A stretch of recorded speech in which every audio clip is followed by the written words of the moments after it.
On the evening of March 9th, 2023, my daughter-in-law looked across my own dining room table, smiled at her friends, and said, "Don't mind her. She just lives here." I didn't say a word. I walked back to the kitchen, set down the pitcher of sweet tea I'd been carrying, and stood at the sink for a long moment looking out at the backyard.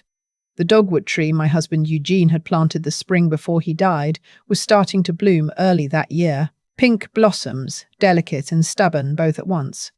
I stared at them and made myself a promise. But I'm getting ahead of myself. You need to understand how it started, how a woman can hand her family everything she has and end up feeling like the help in her own home. If you're listening from somewhere out there, drop your city in the comments. I want to know how far this story travels. And please stay with me until the end, because the ending matters. My name is Nadine Eloise Carter. I was born in Birmingham, Alabama in 1957, the second of 4 children. My mother worked as a seamstress. My father drove a delivery truck for 31 years without missing a single day. They taught me that your home is your dignity. You protect it. You don't apologize for it. You don't shrink inside it for anyone. I carried that with me for 65 years. I just forgot it for a little while. The kitchen clock read 2:40 in the afternoon when I started on the sweet potato pies.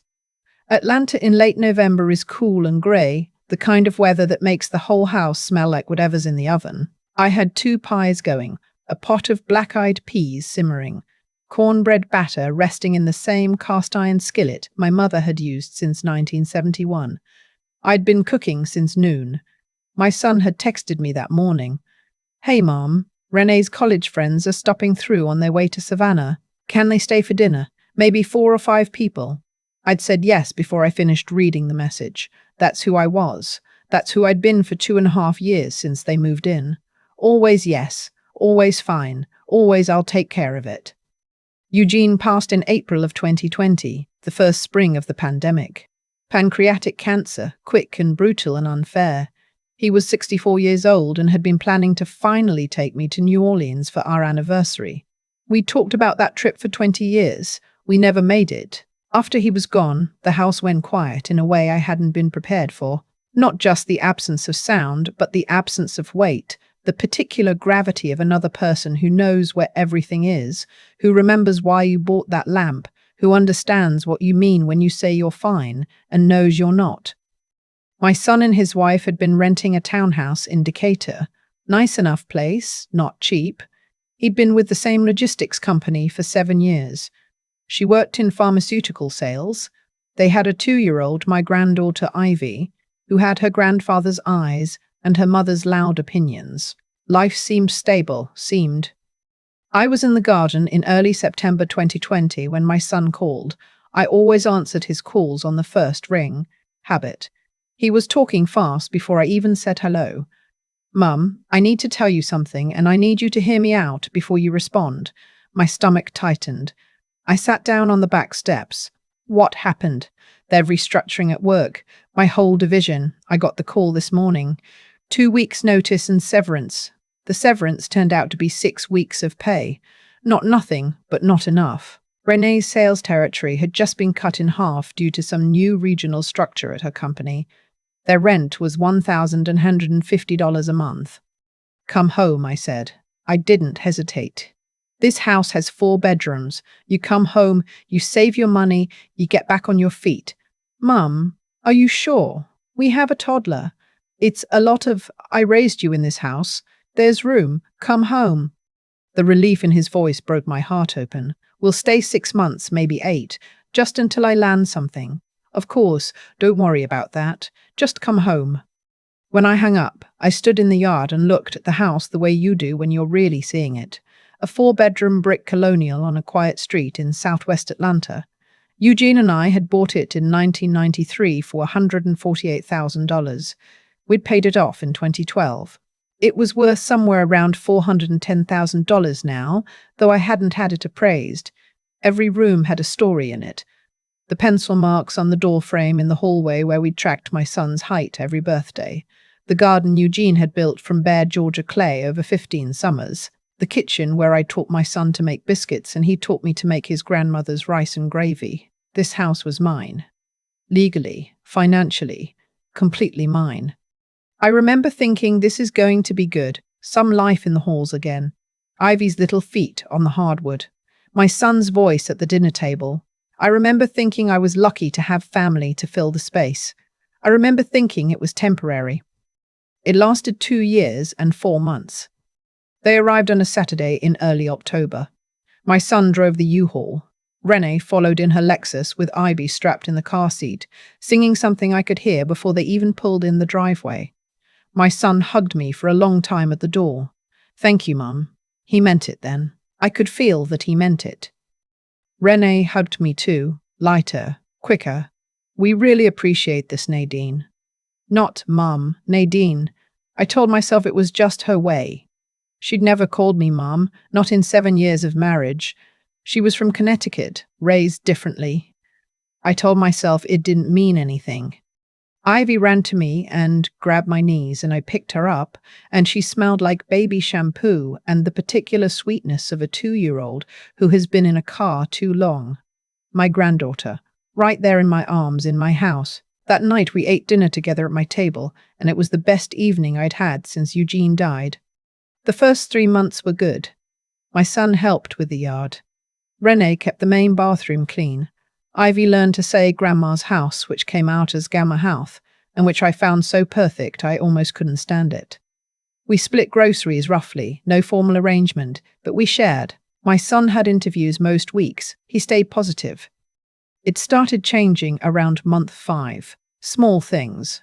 Renee began rearranging the kitchen. First just the counter near the coffee maker, her things pushed to the front, mine to the back. Then the pantry shelves. I came home from the grocery store one afternoon to find she'd moved my cast iron to the back of the cabinet.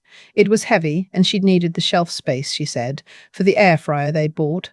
I put my cast iron back where it belonged and didn't say anything else about it. My son got a new job in April 2021. Regional operations manager for a distribution company, good salary, $74,000 a year to start. He was relieved, grateful, newly energized. I made his favorite dinner, smothered pork chops and rice, and we celebrated at the table. We'll start looking at places soon, Mum. I promise. Give us a couple months to save up a deposit. Of course. Take your time. A couple months became 6. 6 became 12. By the time they'd been there a year and a half, nobody mentioned moving anymore. Month 14. I was watching the evening news in the living room when Renee came downstairs with 2 of her sorority sisters I'd never met. They breezed through like they owned the place, which in some ways by then they acted like they did. Nadine, do we have any white wine? Not do you have, do we have? I said I thought there might be some in the back of the fridge. She found it, poured 3 glasses, and they settled onto my couch without another word to me. I turned off the TV and went to my room. Month 17. I got up at 6:30 on a Sunday morning to make breakfast, my habit for 50 years, and found Renee's mother standing in my kitchen making coffee. She'd arrived the night before, apparently, to help with Ivy for a few days while Renee had work travel. Nobody had told me. Not a call, not a text, not a note on the counter. Just a woman I'd met twice, standing in my kitchen in a housecoat, using my good mugs. Good morning, I said carefully. I didn't know you were coming. Oh, Marcus said he'd let you know, she said. He must have forgotten. She poured herself a cup and took it to the living room. My coffee, my mug, my living room. My son had not forgotten to tell me. He had chosen not to. When I mentioned it to him later, quietly, privately, he said, Mom, she's Ivy's grandmother too. She can visit. Of course she can visit. I'd like to be told when someone is staying in my house. He sighed. You're making this into something. I'm not making it into anything. Mum, we're trying, okay? We're saving up. It's hard. Can you just be a little more flexible? I said fine. I said I understood. I went back to my kitchen and stirred the oatmeal and counted to 10. Month 20. By now I had compressed my life into the back bedroom and the kitchen. The living room was Renee's domain. She'd brought in her own rugs, her own throw pillows, a gallery wall of framed photos that didn't include a single picture of Eugene. His photo had been on the bookshelf in the living room for 20 years. I noticed it was gone one afternoon and found it in the hall closet, in a box with some of his other things. We needed the shelf for Ivy's books, Renee said when I asked. I meant to tell you. I took his photo back out and put it in my bedroom. I didn't say another word about it. Month 23. I overheard them talking one night through the wall between my bedroom and Marcus's. They didn't know how thin those walls were, or maybe they didn't care. Renee's voice, clear and certain. I'm telling you, this house would be worth so much more if we renovated the kitchen properly. Those cabinets are from 1998. My son's voice, quieter. It's her house, Renee, for now. Just 2 words, for now. Then her voice again, lower but still audible. She's not going to live forever, Marcus. And we've been here 2 years. We've invested in this place. We have Ivy to think about. I lay in the dark on the other side of that wall, and something shifted in my chest. Not grief, exactly. More like recognition. I thought about my mother telling me, Nadine, people show you who they are if you're patient enough to watch. I had been very patient. I had seen enough. March 9th, 2023 was a Thursday. 4 of Renee's college friends had come through Atlanta on their way to Savannah. They arrived at 6, loud and cheerful, and filling my house with noise. I'd made a full spread. Baked chicken, collard greens, sweet potato casserole, cornbread, 2 pies. 6 hours of cooking. My knees had been bothering me for weeks. I never mentioned it. Renee played hostess. She'd bought candles and put them on the table without asking, moved the centerpiece I'd had there for years, rearranged where people sat so she was at the head, where I usually sat, and I was just sort of assumed to be in the kitchen. I told myself it was fine. I carried out the food. I refilled the sweet tea. Nobody introduced me. One of the friends, a tall woman in a blazer, gestured at me as I brought out the cornbread. Who is this? Is this your chef? Laughter around the table. My son looked at his plate, and Renee smiled, the smile she used for social situations, and said, Don't mind her. She just lives here. I set the cornbread down. I didn't throw it. I didn't cry. I just set it down and walked back to the kitchen and stood at the sink and looked at Eugene's dogwood tree and made myself that promise. Dinner continued for another hour and a half. I did not return to the table. Ivy found me in the kitchen around 8 o'clock. She was 5 now, all long legs and serious eyes. Grandma, why aren't you eating with us? I'm just getting a few things done, baby. Mom says you're tired. I looked at my granddaughter. I wasn't tired. I was deciding. She hugged me around the middle and I held her and thought about what kind of woman I wanted her to see when she looked at me. After the guests left that night, I sat in my room until the house was quiet. Then I opened my laptop and started reading. California had its own rules, but I was in Georgia. I read about tenant law. I read about what made someone a tenant versus a guest. I read about what notice you needed to give a family member with no lease and no formal rental agreement. I bookmarked the Georgia landlord-tenant statutes. I read them twice. Then I opened a new document and started writing down every dollar I'd spent over 2 years on groceries, utilities, repairs, Ivy's medical co-pays when I'd taken her to the pediatrician, the new water heater in December 2021 that I'd paid for entirely. I worked from memory and bank statements I pulled online. 3 hours later, I had 4 pages of documented expenses, totaling a number that made me sit back in my chair. $58,400 over 28 months, not counting the value of the space itself. I saved the document. I made a note in my phone. And I called my college friend Josephine at 11:30 at night, which she forgave me for immediately, because she knew that if I was calling that late, something real had happened. Tell me, she said. So I did. Nadine, she said when I finished, I love you. You should have done this a year ago, but I'm glad you're doing it now. She paused. Do you know Clifton Ware? He does family law. Smart man, black man, no nonsense. He's over on Peachtree Center Avenue. I'll text you his number in the morning. Get some sleep first. I will when you will. We stayed on the phone another 20 minutes just talking, which is what 60-year-old friendships are for. I didn't sleep much, but I wasn't scared. I was clear, which is a different thing entirely. I gave them 30 days' notice 2 weeks later. Not on a dramatic evening, not at a dinner table. On a Saturday morning, I sat my son down at the kitchen table with 2 mugs of coffee and a printed letter I'd had Clifton review before I delivered it. I laid it on the table between us. He stared at it for a long moment. Mum, what is this? It's a formal notice to vacate. You have 30 days.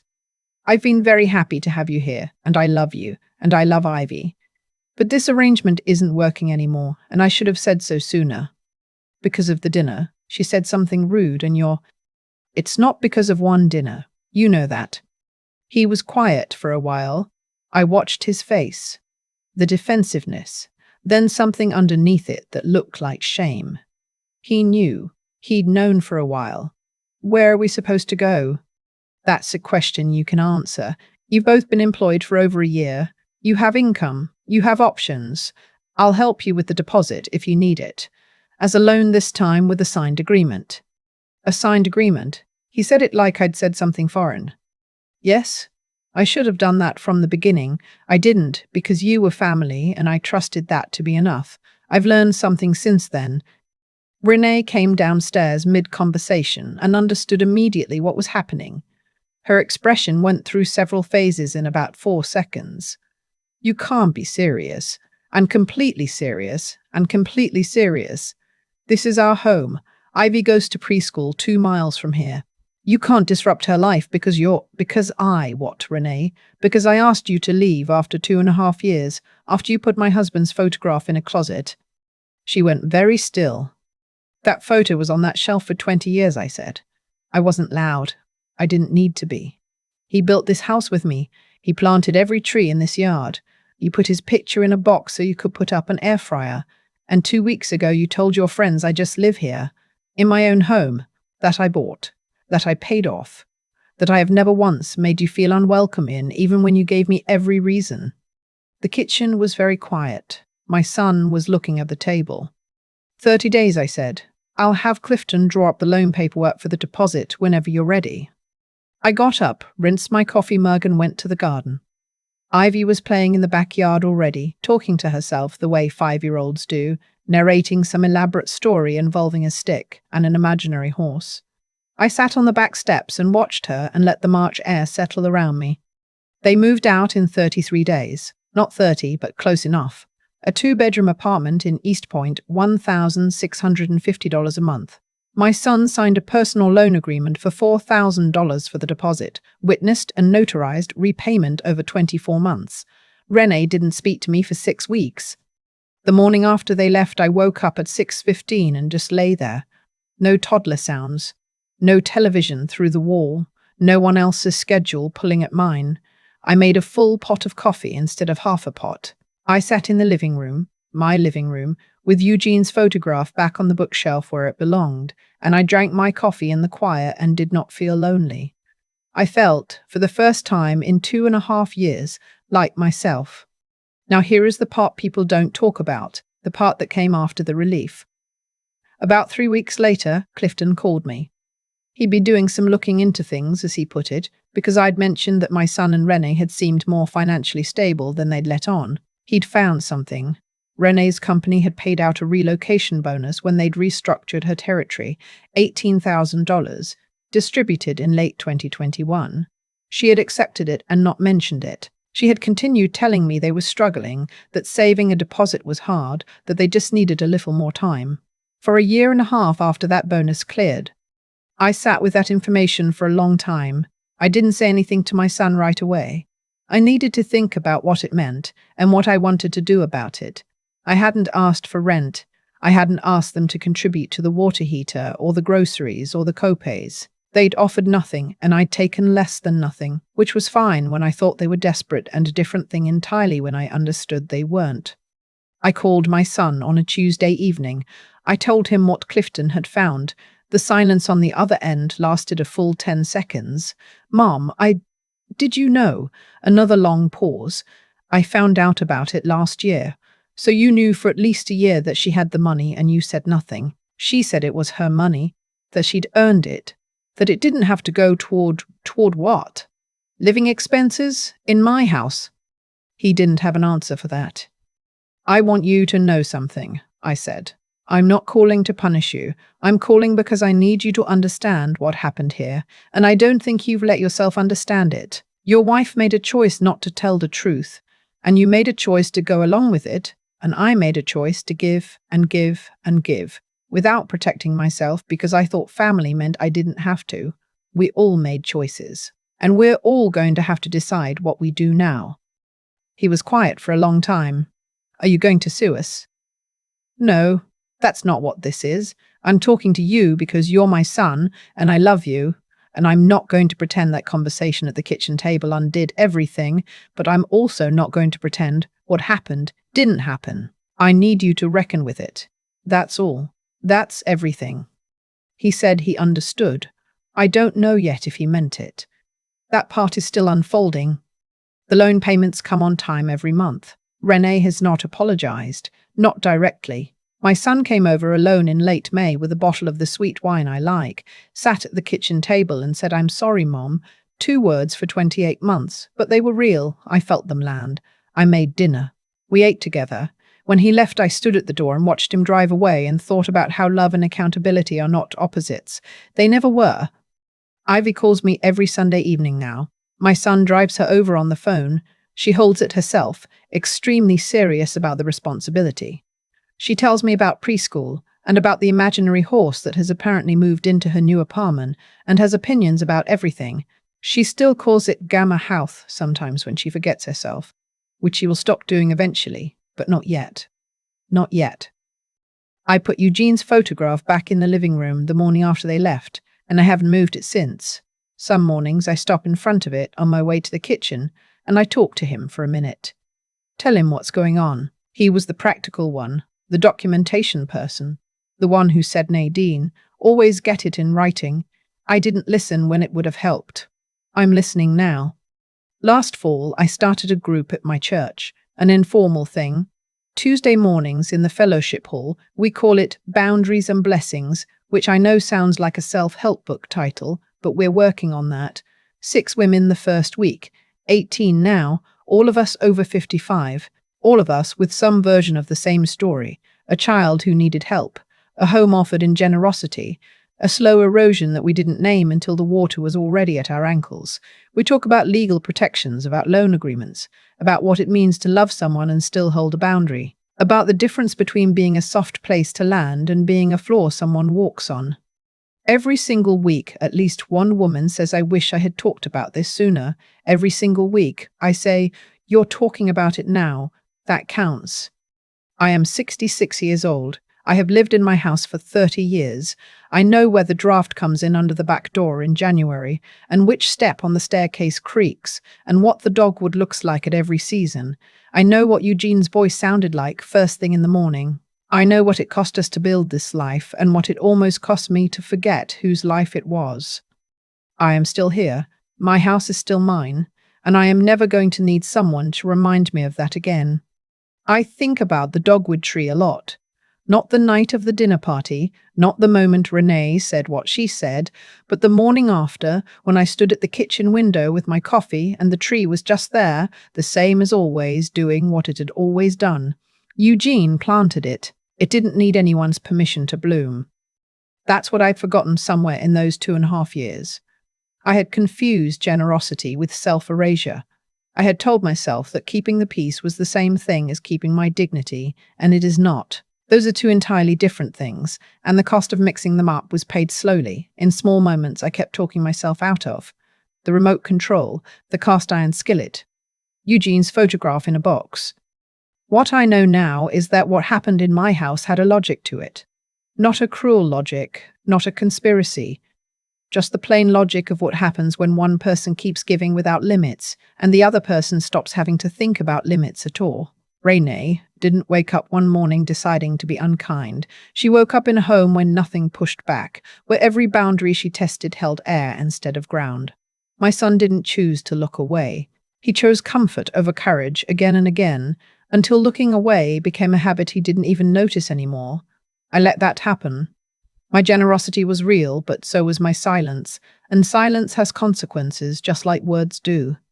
The thing I keep coming back to, the thing I tell the women in my Tuesday group, is that knowing what is right is not the same as being willing to act on it. I knew for months that something was wrong. I felt it every time I carried food to a table I wasn't welcome to sit at. I felt it every time I counted to 10 in my own kitchen. Knowing wasn't the hard part. The hard part was deciding that I was worth protecting, that my home, my history, my husband's memory, none of it was negotiable, not even for love, especially not for love. It took a particular kind of clear-headedness to sit down that night and open the Georgia landlord-tenant statutes instead of going to bed hurt. I'm not naturally a person who thinks strategically in grief, but something in me understood that feelings alone weren't going to be enough. I needed knowledge. I needed documentation. I needed to understand my own rights before I could exercise them.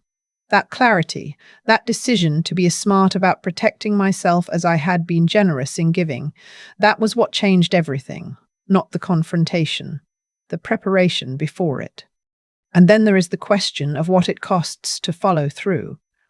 My son's face at that kitchen table, Ivy asking why Grandma wasn't eating with everyone. Those things did not become easy just because they were right. Doing the right thing is often not the same as doing the easy thing, and anyone who tells you otherwise hasn't been tested yet. I had to hold my own hand through that 30-day notice. I had to choose, every morning, not to call them and say, "Come back, never mind, I'll be smaller, it's fine." That took something I didn't know I still had at 65. I am 66 now. I sit on my back step some mornings and watch the dogwood and think about what Eugene would say. He would probably say, "Took you long enough." He would say it gently. He would be right. You are not obligated to disappear inside your own life for anyone, not for your children, not for love, not for peace that was never real peace to begin with. The moment you decide you are worth the inconvenience of your own boundaries, that is the moment everything starts to change.